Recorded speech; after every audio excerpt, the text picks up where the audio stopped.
Eh nagbakasakali po kami dahil sabi ko sige, kung saglit lang naman gagawin. Yun. Wala talaga saglit lang. Yo, sir, bali may pumunta sa akin ngayon si Sir, ano pangalan niyo, sir?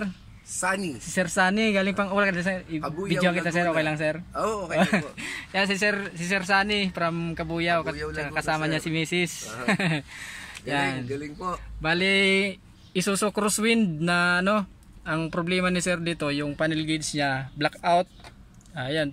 Tapos pumunta daw sila sa electrician kay shout out kay Sir Jean pala din sa Kanlalay, sir, no? Yeah, Kanlalay, Laguna. Yan. Kanlalay din yan. Medyo busy daw si Sir JN kaya tinuro daw niya dito. Dito na lang papuntahin sila ni Sir. Yun, sakto naman na wala rin nakasalang.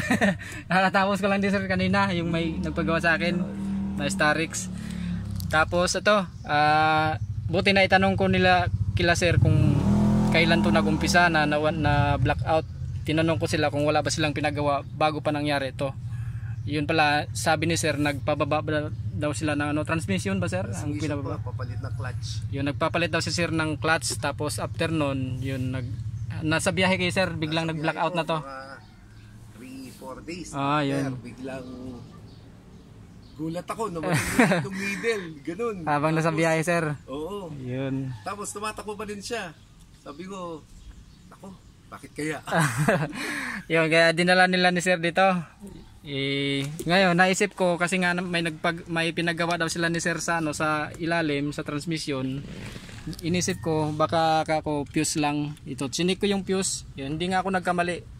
Ang layo pa ng biniyahin ni sir, Kabuyaw. Ay sir, Kabuyaw yun. Ito lang pala ang dahilan, yung fuse putok. Yan. Tapos bali nang hiram ako dito ng fuse sa katabi sa wiper. Yan, 10 amperes. Yan, ito yung fuse niya. Dito sa wiper, hiniram ko lang, nilagay ko sa fuse ng gauge. Yan. Yan. Kaya yan, blackout siya. Yan. Natanggal yung yung fuse, kaya yan, hindi siya gumana. Yan, nandar yan mga sir, pero hindi gumana yung yung RPM, yung fuel, tsaka temperature, wala rin. Yan, yung udo wala rin. Pag ilagay ko yung yung fuse na buo, yan, lagay natin yung fuse na buo. Mga sir, off ko muna.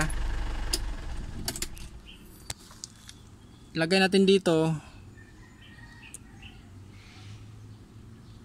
Yan. Yan, start natin mga sir. Yan. Yan mga sir, gumana na yung yung temperature, yung udo.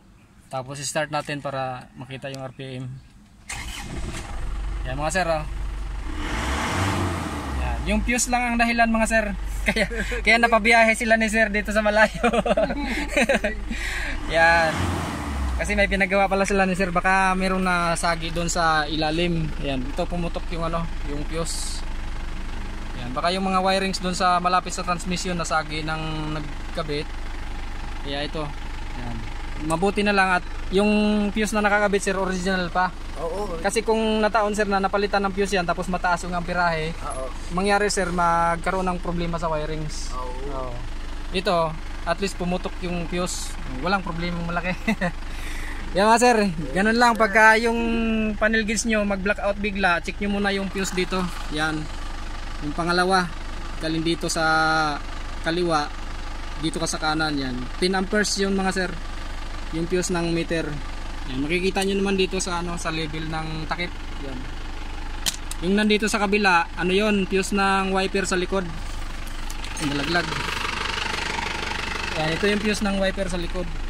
Ay, ito yung buo, yung hiniram ko, galing yan dito sa wiper. Yan. Ito yung putok, ito yung sa meter galing. Yun lang mga sir, maraming salamat.